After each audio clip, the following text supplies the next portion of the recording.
Hi, this is Phil, and I'm here to tell you all about the Capes and Lunatics Patreon. Get early access to all of our interviews, including the monthly Chichester chats with writer and comic book legend D.G. Chichester, new episodes of classic Capes and Lunatics shows, including The Quantum Zone, This, That, or the Third, and many, many more specials, all completely uncensored. Access starts for $3 a month, full video when you pledge $5 a month. Check out the link in our show notes or go to patreon.com/CapesandLunatics. Hope to see you there.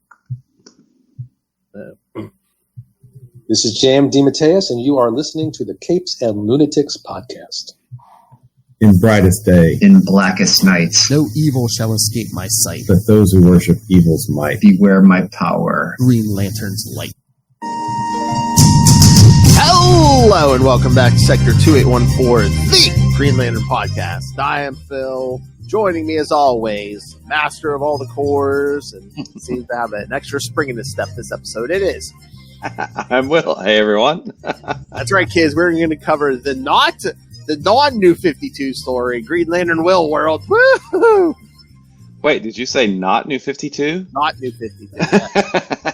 Yes, I'm finding that break rather refreshing. Again, this will be one of our scheduled, New 52 mental health break episodes. Nice.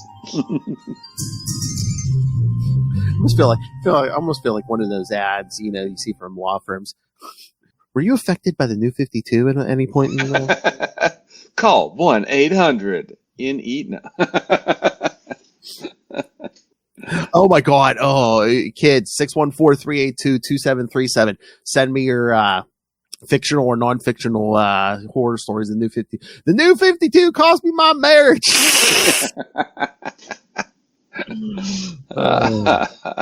Nice. Yes. Very nice.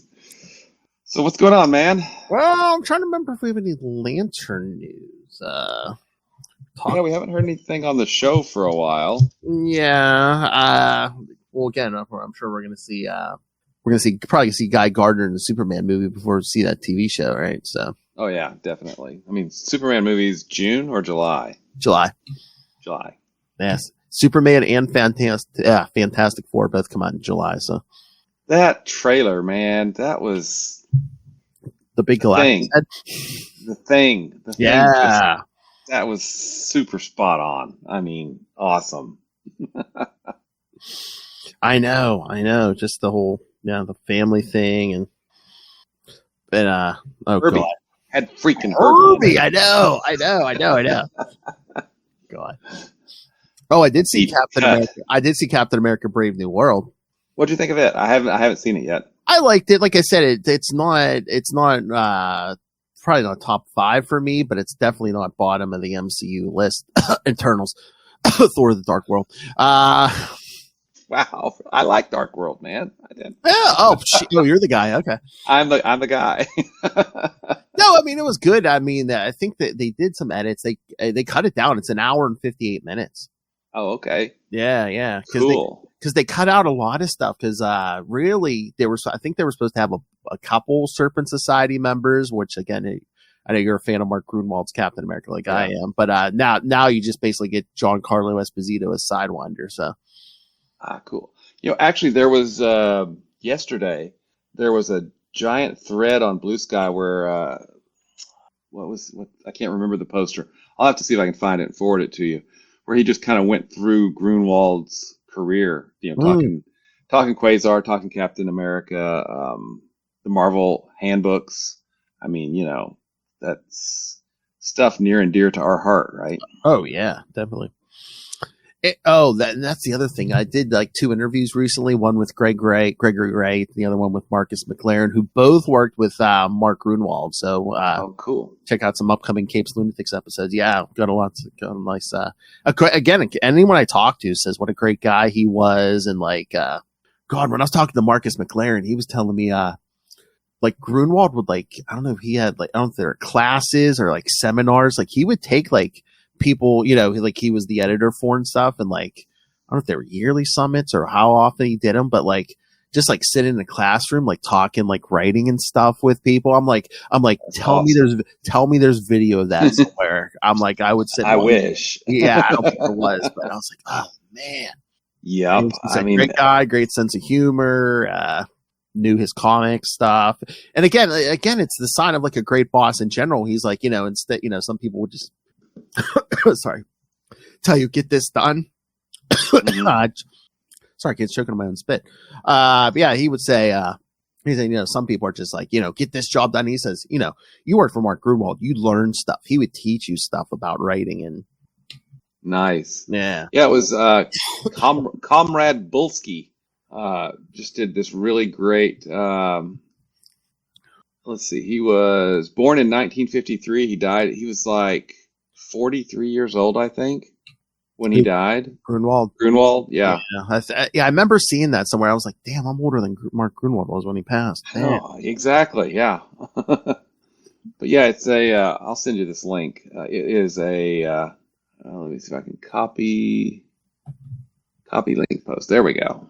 And I will slap it to you in the in the thread here. But yeah, it's a really good. I read it yesterday and thought it was pretty awesome. So yeah. Let's see. Anything else with the lanterns? I haven't read the Green Lantern Corps #1 yet. Oh yeah, that you have. So hopefully that'll be coming next week. Yeah, we did cover that last time. Yeah. Mm-hmm. But yeah, I guess there's really. I did read Green Lantern. Have you been reading Green Lantern Dark? Yeah, it seems like I don't know. I don't think it's been coming out monthly unless it comes out every 2 months. Yeah, yeah. It always seemed like there's a big gap between issues, but yeah. It's interesting, and I don't know. I'm kind of, I guess, really entertained by the fact that it's in continuity, but it's what Earth is that from? Not Amalgam. Tangent, is it Tangent? The Tangent Earth. Yeah, the Tangent Earth. It's so fascinating, because I don't know. I find it really interesting. The art's dark and the story is intriguing, I think is a good word. I'm kind of wondering where they're going to go with it. I'm really enjoying that one too. And I've got some of the new Absolute books. I still need to pick up some issues of Batman and Wonder Woman, but I think I've got the first 2 of Absolute Superman that I've not read yet, and I've heard they're pretty good. So I'm cautiously hopeful for the Absolute Green Lantern book that's going to be coming out pretty soon. Yeah, but it's by Al Ewing. I mean, he's a great writer. So yeah. So yeah, hopefully, that should be good. I think he said something. Of course, there's probably some kind of horror aspect to it. Because again, he's just writing characters like Venom and Hulk. The Immortal Hulk was. Yeah, although he's doing a good job on Immortal Thor. I don't know if you've been reading Immortal Thor, but I mean, some of those issues, it's almost like a throwback to like the Silver Age and stuff. Oh wow, interesting. Yeah. Now, if we could just find out what he intended with Quasar, that would be cool. Oh yeah. Charlie and I talked to him once. Yeah, I got to try to get Al Ewing back in here. Yeah. Enough of your new stuff. Yeah, what were you going to do with Quasar? Yeah, because it hasn't happened.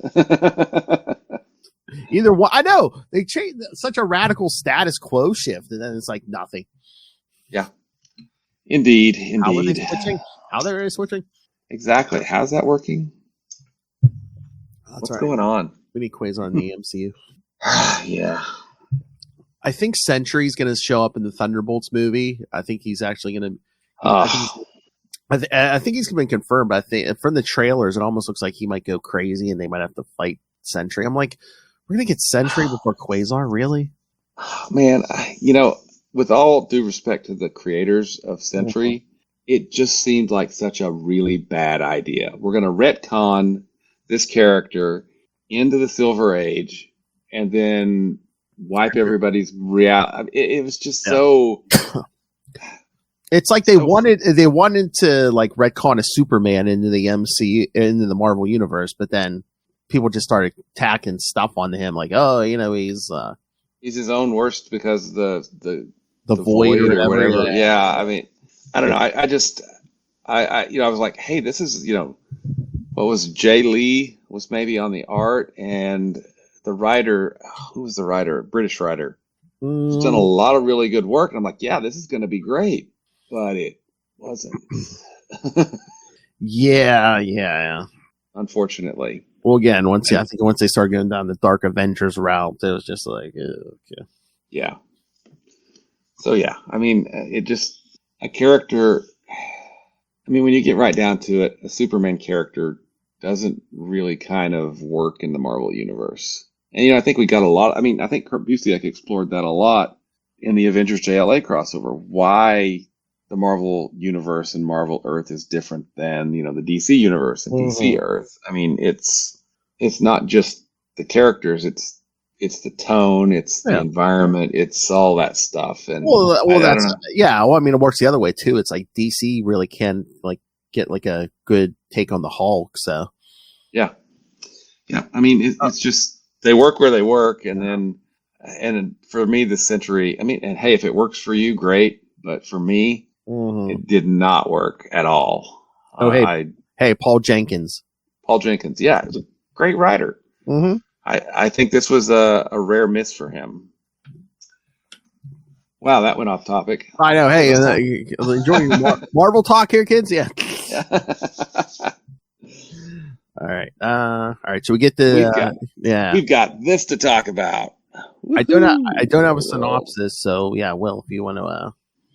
All right.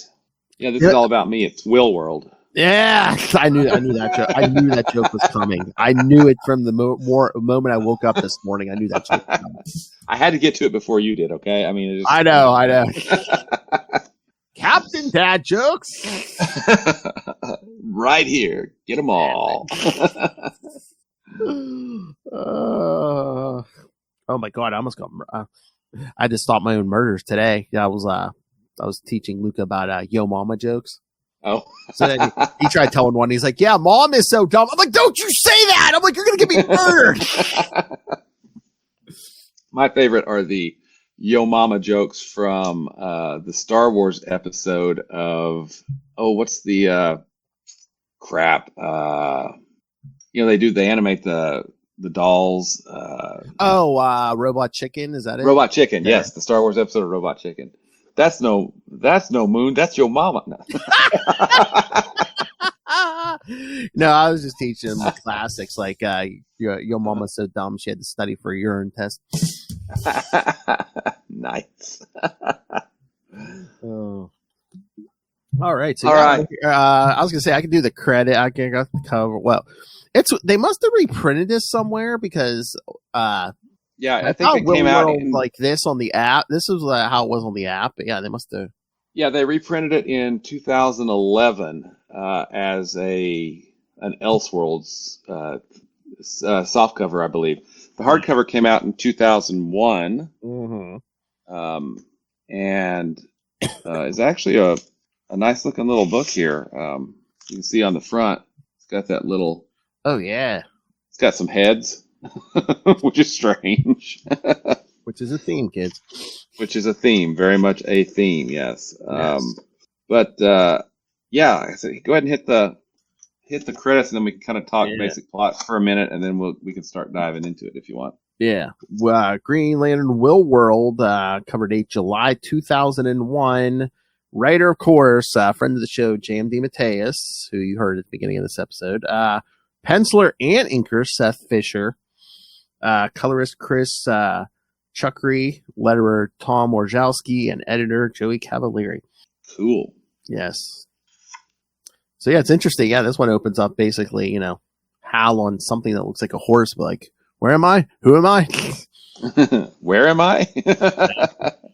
His horse is named Trigger, which I thought was cool, but his horse is actually I don't know what that is. It's a camel, purple camel with horns-ish thing. I don't know. I mean, I guess it's like the stereotype or whatever. It's like the Lone Ranger's horse Trigger or whatever. Yeah. But, I mean, it could be worse. I mean, it could be going through the desert on a horse with no name.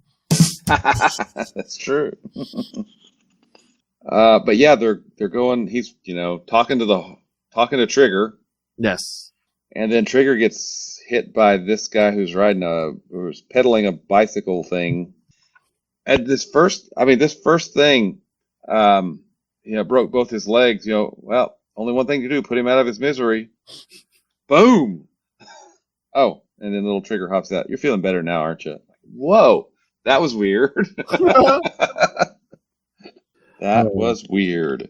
But I mean, you look at some of these pages because that you've got almost like full page splash with a small kind of panel in the bottom, which is kind of a weird shaped panel. Then the next page is 16 panels. I mean, that's nuts, and they pull it off so well. Yeah. I mean, the artist is Seth. It's a shame. I mean, he was only, I think, 36 when he fell off a balcony in Japan or something, and then passed away after that. Yeah. Now, yeah. Jumping to the end, there's a level 2 of this. I was just thinking there was going to be a sequel, right? Yeah, maybe. But this is. I mean, look at this double page spread. It's got Willworld Book 1, The Land of Odd. Yes. And I do have to. Tom Orzechowski is the letterer on this. He does some really cool, the cool effects with the Land of Odd there. The lettering is just awesome on this too. And even what really pops to me is the colors on this. Oh yeah, yeah. Mm-hmm. And I mean, you can't stare at one of these pages by Fisher. I mean, every time you look at it, you're like, oh, I didn't notice that before. There's little monkeys over here. Oh yeah, I mean, yeah, I'm gonna have to read this thing again because when they walk into that bar or whatever. I mean, there's so much going on in that. Mm-hmm. In the bar scene, a Wonder Woman's there for some reason. Yeah, I know. I saw that. Like, wait a minute, Woman. that's supposed to be Wonder Woman. Yeah. And you've got blimps and flying saucers and just all kinds of weird stuff, lizards and. Yeah, and again, that's the thing. The other thing, it's like you see people, in that bar scene, there's some that look human, there's some that look like lizards. I mean, everyone looks like a different kind of being in it. What if Hal says something? They're like, "What do you mean? We all look alike." Yeah, exactly. I mean, this is kind of crazy. I mean, and as he's progressing through this, he doesn't know who he is, doesn't know where he is, doesn't know what he's supposed to do, and I think that's done very deftly on. James DeMatteis's part to, ease us, not necessarily ease us in, because this thing moves pretty fast. I mean, we have got a 100-page book here, and it doesn't feel like a 100-page book to me. I mean, because it moves really quickly. Now, I do have a question when we get to the end, though. Okay. About Mufon. The guy that hit him with the cart. Yeah. Yeah. But yeah, I mean, this whole thing. I mean, basically, Hal going through all these lands, trying to just, figure out who he is and what's going on here. But he meets these friends, Kelly and I mean, there's so much going on. Oh yeah, because he goes up there, like he gets a room basically above that bar, but then it's like he kind of gets enveloped by that like almost that's I don't know if it's I say sphere, but is it like some kind of like it almost looks like a squid with a big yeah, it's like some kind of drug that they have in the bar there. Because this one lady's saying Mayavale, your primo, whatever. So I do like what's the when they're walking Hal to his room, he's in an elevator, but then they're walking on stairs at different angles. What's the classic picture where they're walking in different stairs? Oh yeah. I mean, it is there's a guy walking with like a hammerhead shark octopus thing, on one page. Yeah, I mean, you could tell Seth Fisher put a lot of time and effort into this thing. Oh yeah. I mean, and then how this is a splash page. I mean, look at that. He wakes up. There's just a giant head out his window. Huh. Okay, cool. Because that's the other thing. Again, you'll get like a splash page, but like you said, there was one page with like 16 panels on it. So, just like with the these realms or Hal's like wandering through, it's like there's no rhyme or reason. It's well, and that's something I think that DeMatteis makes obvious. He actually comes right out and states it at the end. Oh, yeah. Green Lantern Ring is not just about willpower, but it's about imagination too. And this is imagination throwing up all over the pages, right? I mean, it's just, I mean, it's beautiful. And you're right, the colors add so much to it too. I mean, but it does follow a fairly straightforward plot. As much. I mean, and we get philosophy interjected in here too from DeMatteis, like the dreamer versus the dream, and what is reality, what is anything. I mean, there's a lot of really interesting things that make you start thinking about the nature of your existence. Yeah. Oh, I mean, find me any J.M. DeMatteis story where it's just like a simple, clean, this is a superhero story. Again, the message could be large or small, but there's always something to a J.M. DeMatteis story. Mm-hmm. And those recurring cow villains, I don't know what that's supposed to mean, but it's funny.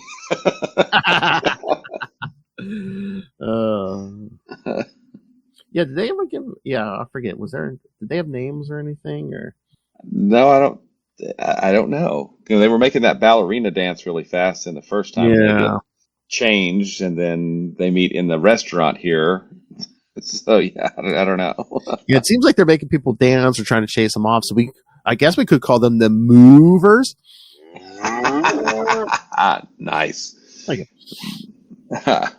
Now I do like this page where we get to see Kilowog, Salak. I think that's Tomar Ray. Oh, bubbled up and stuff. Yeah. I really want to believe that that's Kat Matui. Yeah, the hair looks a little long, but yeah, that could be Kat Matui. Yeah.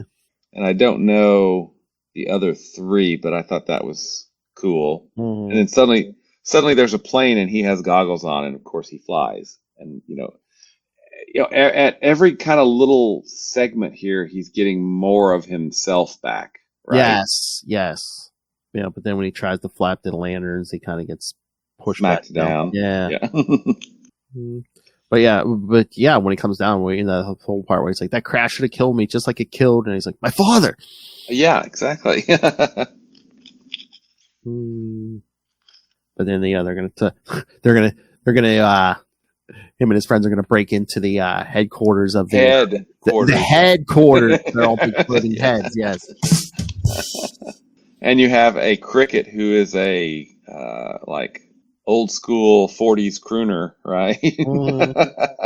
I mean, it's not, but I mean, that came dangerously close to looking like Ambush Bug.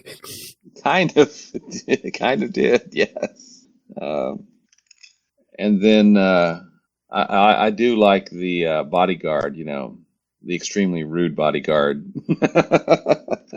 Who's just an ape. Oh, yeah. And Hal's about to take another one of those glowing ball things. And the other guys, get away from that stuff, yeah. Stay away from that junk, you dummy, or I'll wind up even weirder than you already are. It's so funny because we see Hal like in different clothes, or like in that water scene where he had no clothes, but he kind of keeps that mask on the whole time. Always has the mask, yeah. And then he eats the cheese, which is a classic, like animation thing. It's this wedge shape in his throat. You could tell. I think everyone had fun doing this. Yeah. The holy head. He ate the holy head cheese. So he then becomes a head. Nice. But yeah, when they go to see, was that Keta Pilar? I think is this the first time we see his ring actually on his finger? This story, I think so. Yeah, I think so. And gives him some of his willpower. Mm-hmm. And then they climb in his mouth so they can go, which is just nuts. Well, yeah, Hal becomes a floating head. Yeah. Now there was something that I kind of thought was a little bit weird. Oh, just one thing. One thing in particular, yes. Okay. Where Hal wants to stop them from erasing, it's the upside down panel because you have to turn it upside down to read it, right? Oh yeah. Where he's wearing a big eraser on his head and he's starting erasing people. And I know you want to stop this, Hal, but if you get involved now, they'll realize you're not one of them. You'll be erased with everyone else. So he doesn't get involved. And I thought that's not Hal. Yeah. Right? I thought that was the only moment in here that's like, nope, that's not Hal, because to stop them then was the dumb thing. That's what he does. Yeah. But again, I mean, as we'll discover, this is like early Hal when he's still like a rookie kind of. So That's true. Yeah, he hasn't built up his full Green Lantern swagger yet. maybe. I think you may be right. And again, I mean, look where he's at. I mean, this whole experience is such a trip. Is disorienting, yes. Yeah. But yeah, the floating heads is basically like, oh yeah, if you people act out of turn and do either of what's expected of you, we'll just erase you. Yeah. Yeah. I do like the when they start getting in his mouth. Hey, when was the last time you brushed your teeth? You know? Yes. And then he meets a hand or a glove that, you know, it's like, hey, yeah, I like you. Hey, that mask. Nice touch. Très chic. I'd like to see more of you heads developing a fashion sense. Okay. It's crazy. Oh, and then we get this splash page with all these other heads. Mm-hmm. Oh yeah. I mean, yeah, exactly. I mean, it's just crazy. And then of course you get the comedic timing, you know, like, hey, well, I just took a look at my, you know, didn't Pellar say the head cheese would only last an hour? Yeah, that's right. But why? Well, I just took a look at my watch, and guess what? It's been an hour. Then we get to see Hal making a little couch for him to catch them. Yep. Which is kind of cool. And they break in looking for the information they're looking for. They're just basically in a giant office. I mean, they're file cabinets, big desktop computer. I do like the okay, gather round, children. The thing that they find is a floppy disk. It's not a 3D print of the save icon. It's what's called a floppy disk. Hey, I know. All the answers to everything. Yeah, exactly. That's what it's labeled. But yeah, and there's a message in there from Marwan. Dear Hal, don't worry, I'm safe. Please come to Nowhere Land. Yours truly, yeah. And then he gets hit with a foot. Yeah, and then one of those floating heads. Total erasure from intersecting realities in 5, 4, 3, 2. Yeah, exactly. here's our Hal. He's like, I about had it with you guys. Yep. But then, because he gave some of his will away, the ring sputters out. Yeah. And then he gets captured. Well, not captured. He gets skewered by the nose of whatever that is. The head of security. Which has some great puns in it. He's just a head, of course. He says, I, my ignorant friend, am the head of security, and I have been ahead of you since you first entered Odd.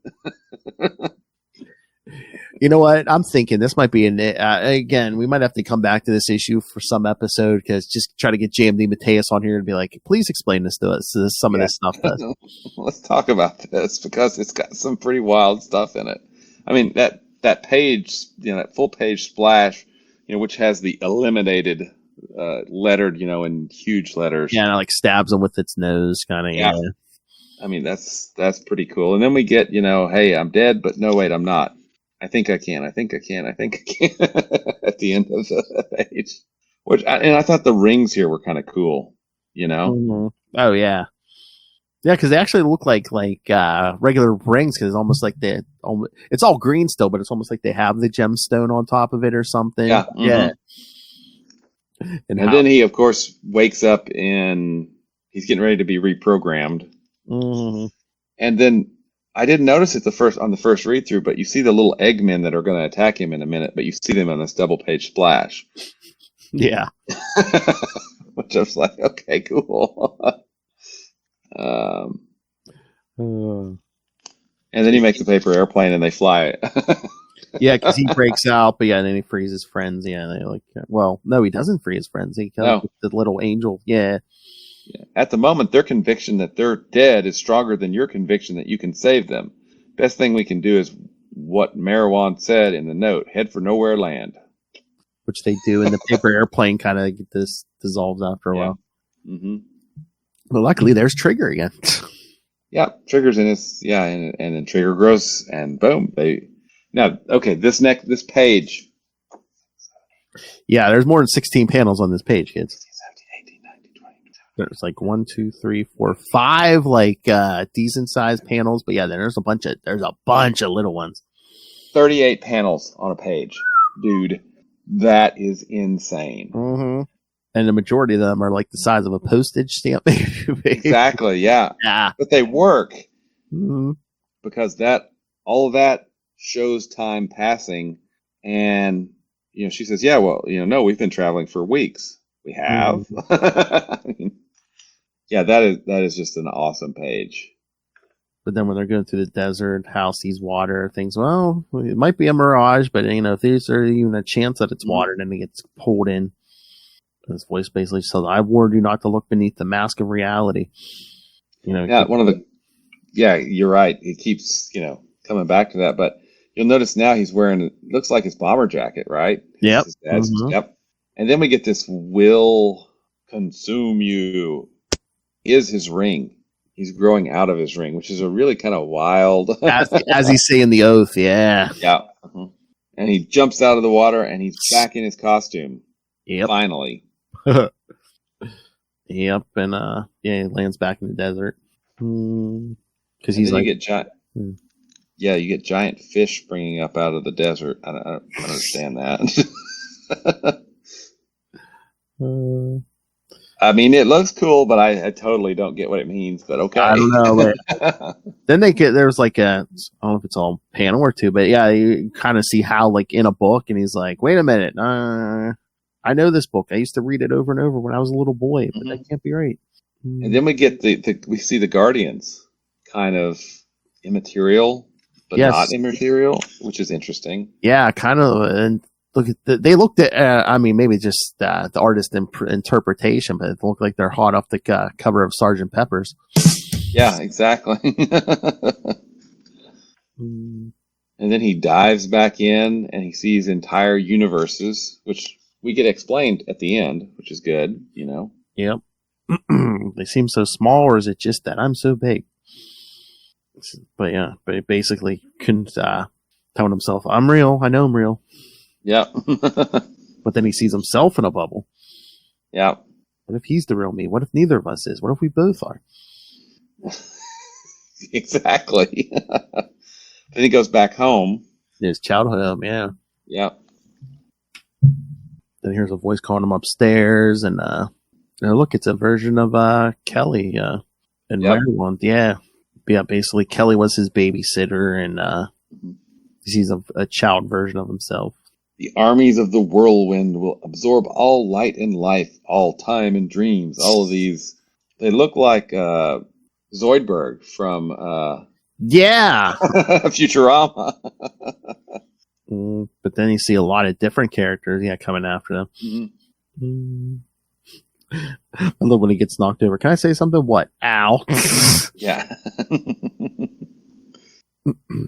Yeah, and that, it feels like they're all marching in his head, and his head is misshapen with all that stuff coming out of the top of it.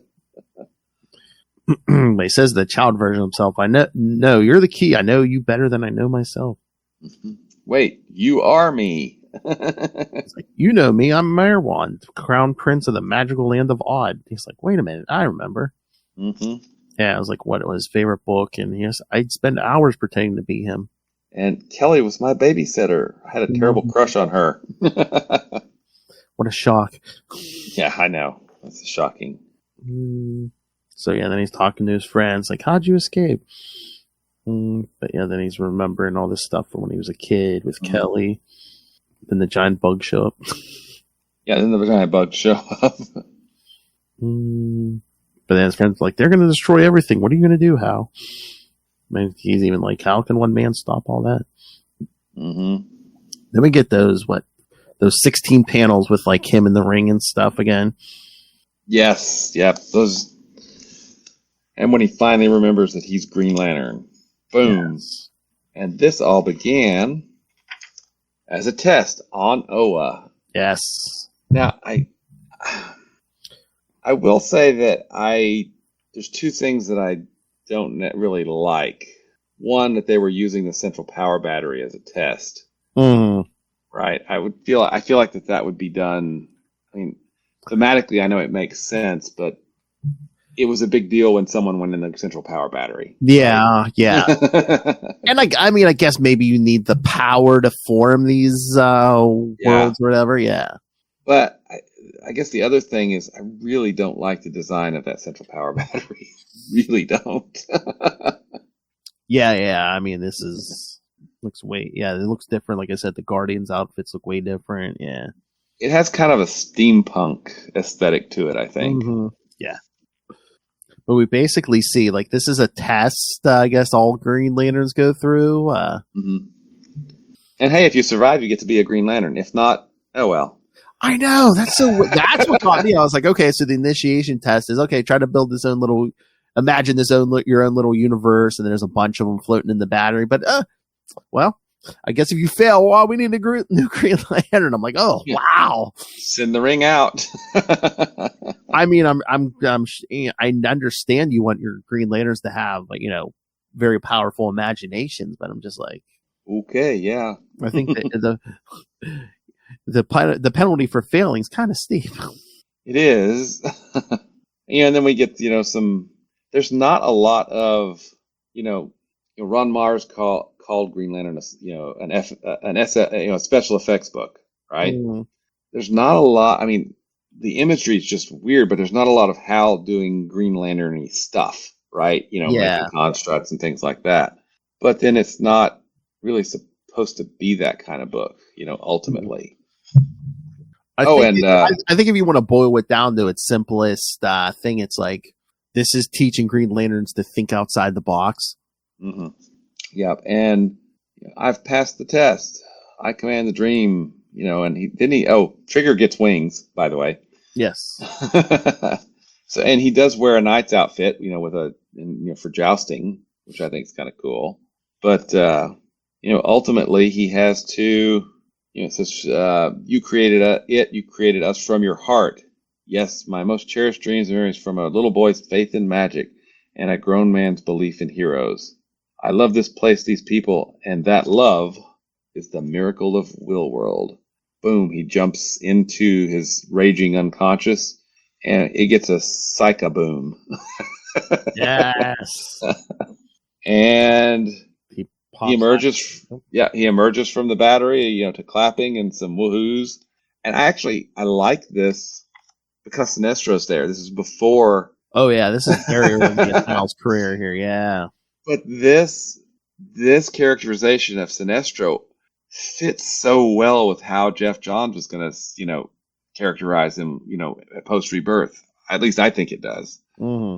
Because he's even talking about. He says, "Of course he could do it. Has he not been trained by the great Sinestro?" And he's like, "Yeah." Let's prepare him for level 2. Yeah, and Kilowog's like, "Whatever."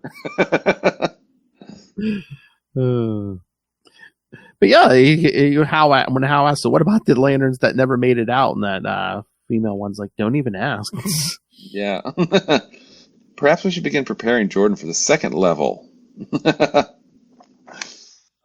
Only been a handful of GLs who even attempted it. Most of them never made it back. Hal says, I think I'll wait on that. And Kilowog, you and me both, brother.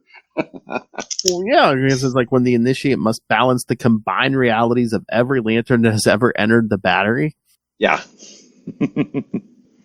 And then we get these big, this double page with 3 panels that stripe across both pages, And then we get to my question to you.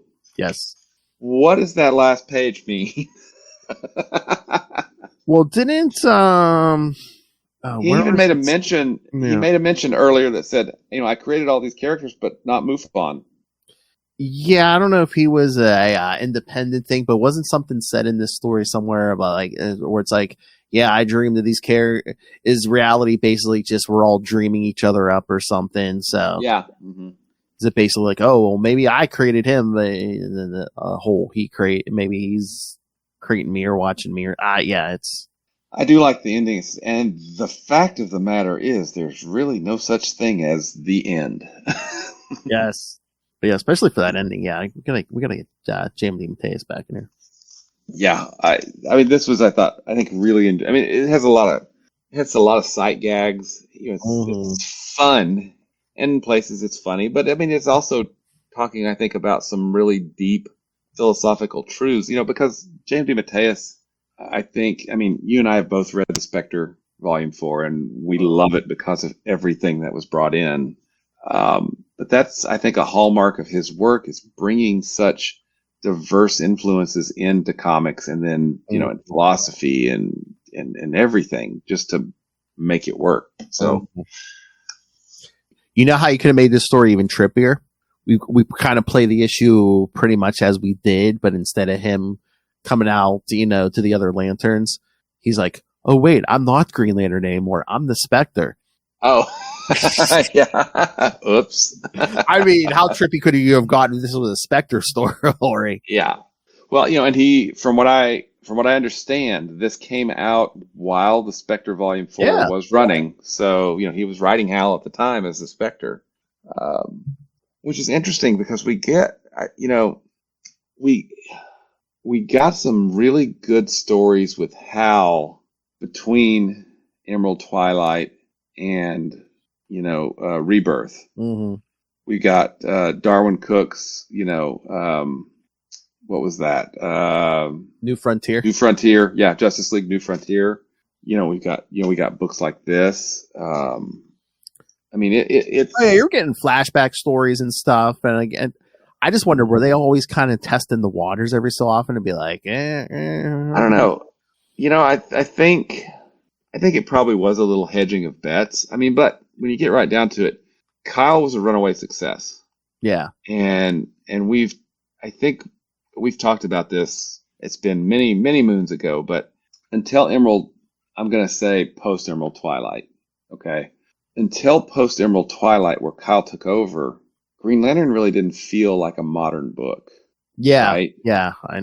When Mars and Daryl Banks took over, it suddenly felt like a modern book. And I think even it still feels modern today, whereas, Volume 3 up to that point doesn't feel like a book that could be put out, within the last 10 years or so. Yeah, I mean, the art that we got pre Emerald Twilight, it was very classic comic book at the time.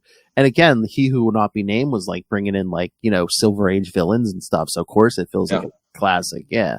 Yeah. I mean, and we had, Pat Broderick, who's a classic, late silver, Bronze Age artist. We had M.D. Bright, Mark Bright, who unfortunately passed away, not too long ago. He was a great artist, but it doesn't feel like, modern art. Yes. Oh yeah. Once Daryl Banks jumps in here, it looks very modern. Yes. Oh yeah, exactly. So, yeah, I don't know. This was trippy as hell.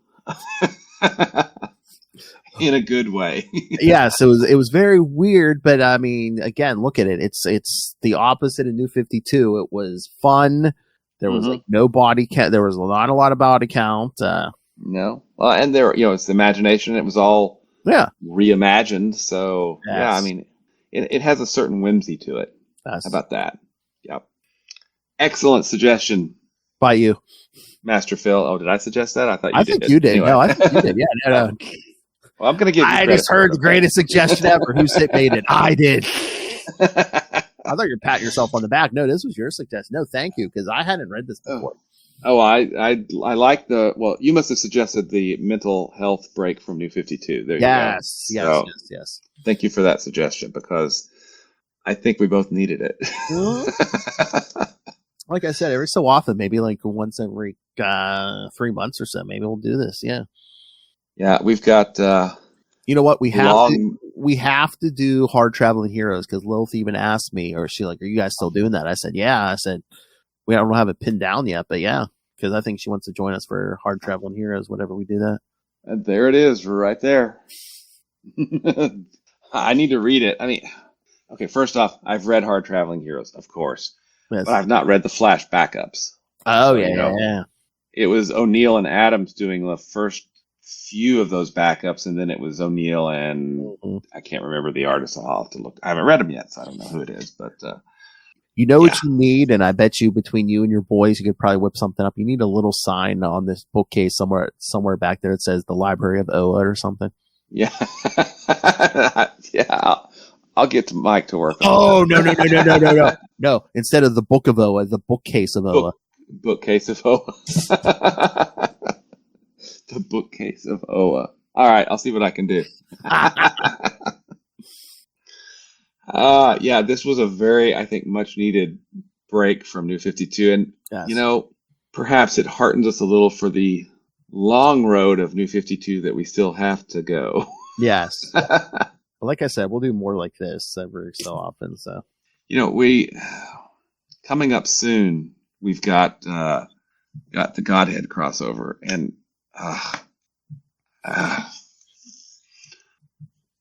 okay, you know what? I have discovered spoilers. I have discovered a pattern, right?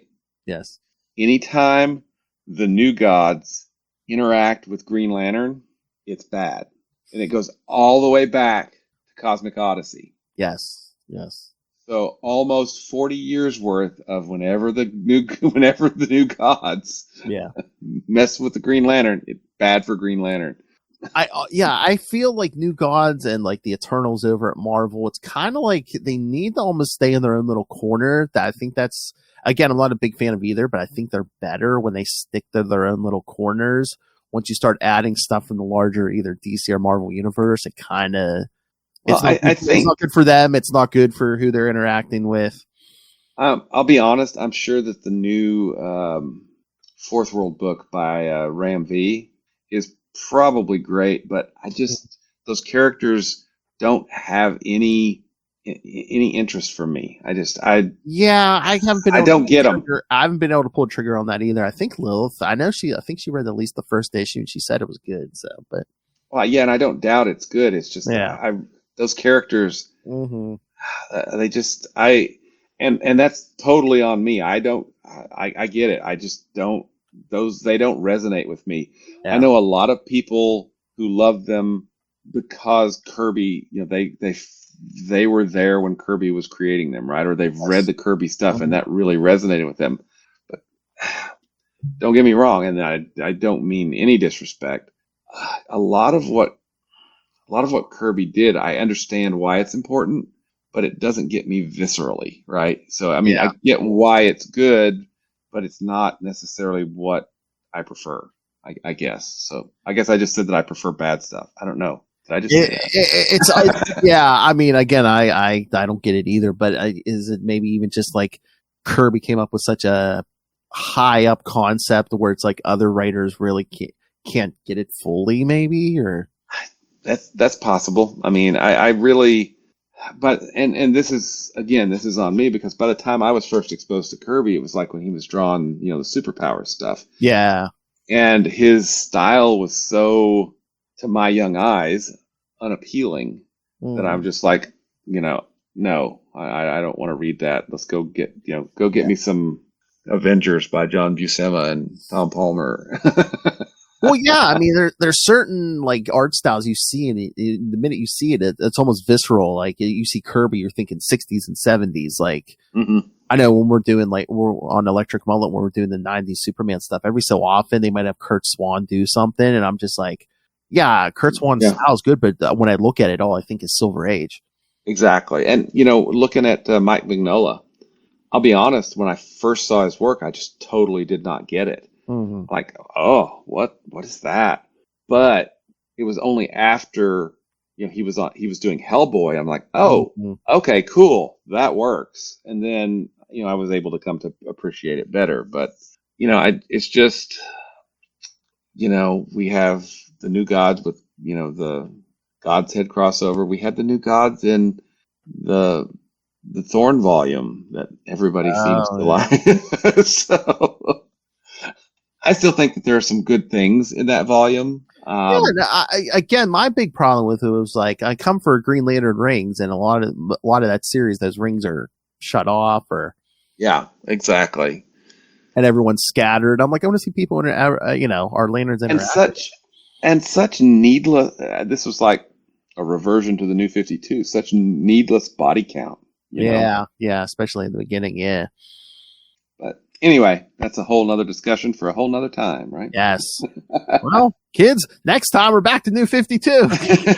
Yay! Yeah. Next time we're going to do Green Lantern 23.1 and 24 and Green Lantern Core 24. Yeah, 23.1. We're finally going to get the origin of Relic. Yay. And then in 2 weeks, we're going to cover Green Lantern New Guardians 24, Red Lanterns 24, and Green Lantern. Oh, yeah. I still got to look that up. I have Green Lantern Annual too, but that's the one we did. So, yeah, I still got to look that up. But, yeah, back to New 52 stuff, kids. And then after that, we're going to get 2 episodes on Threshold, which I think is going to be a slog for me at least. And then after that, the two episodes on the Larfleeze series. Well, the Threshold is basically just an extension of that Green Lantern Annual number 2, right? Yes, yeah. And we've already discussed how much we loved that. So. Yeah, yes.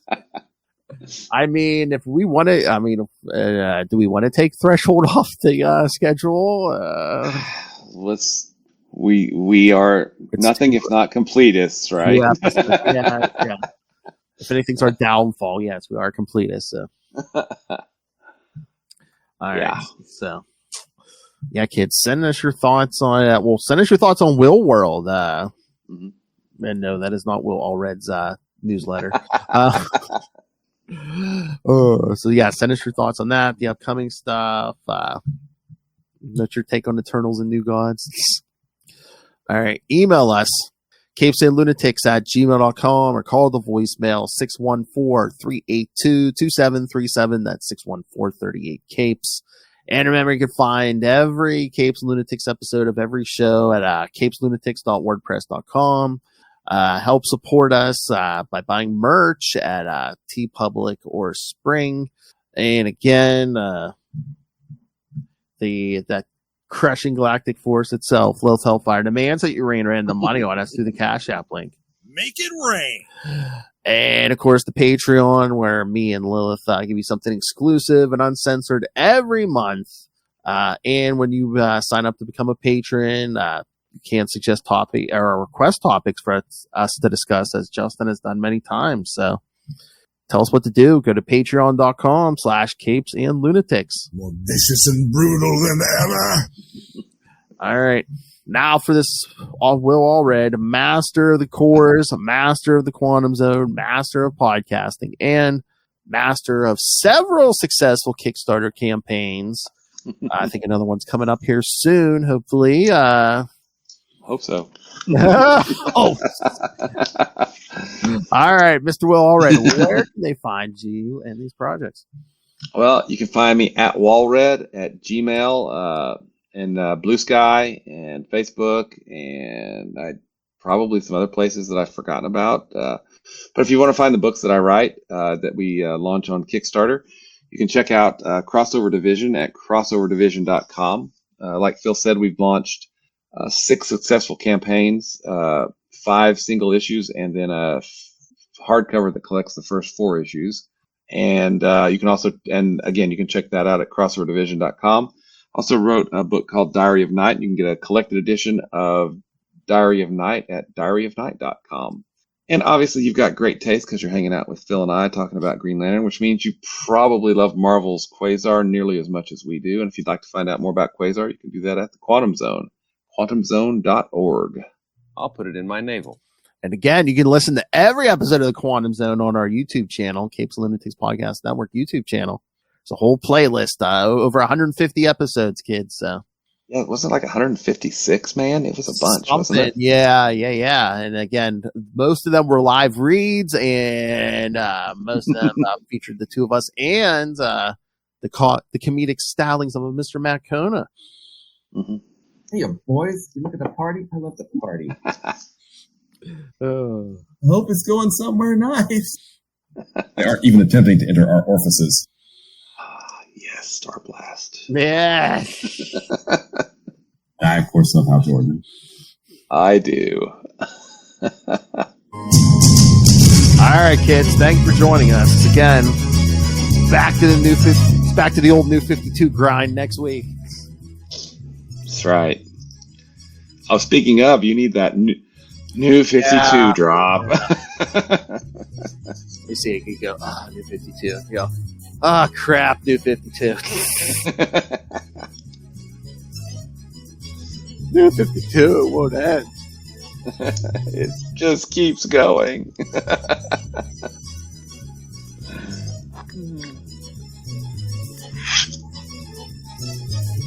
All right, kids, come back next time, and this one will work on several levels. Remember, where there's a will, there's a Hal Jordan mess. Good night. Nice.